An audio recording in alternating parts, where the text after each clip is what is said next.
លោកគ្រូអ្នកគ្រូហើយនឹងរាជរដ្ឋាភិបាលក៏ដូចជាពួកបងដែលគាត់បានលះបង់ដូចគ្នាសម្រាប់ការពារជាតិហើយចំពោះមូលហេតុដែលខ្ញុំដឹងគុណពួកគាត់និងគោរពស្លាញ់ពួកគាត់ពីព្រោះថាពួកគាត់គឺជាគំរូដ៏ល្អមួយដែលបានបង្ហាញផ្លូវឲ្យយើងឃើញថាពួកគាត់មានទឹកចិត្តស្នេហាជាតិពួកគាត់បានស្មោះត្រង់និងមានសេចក្តីស្រឡាញ់ទោះបីពួកគាត់មិនមែនជាប់សាច់ឈាមនឹងយើងទោះបីពួកគាត់មិនមែនជាបងប្អូននឹងយើងតែពួកគាត់គឺនៅតែស្រឡាញ់គ្រប់យើងហើយធ្វើដូចជាបងប្អូននឹងគ្នាចឹងចំពោះឪពុកម្ដាយឬក៏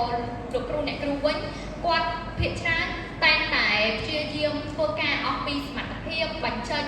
អ្វីដែលខ្លួនមានដើម្បីផ្ដល់ទៅសិស្សានុសិស្សក៏ដូចជាក្មេងៗចំនួនក្រោយទៀតឲ្យគាត់បានឃើញថាទង្វើទាំងអស់ហ្នឹងវាគឺជា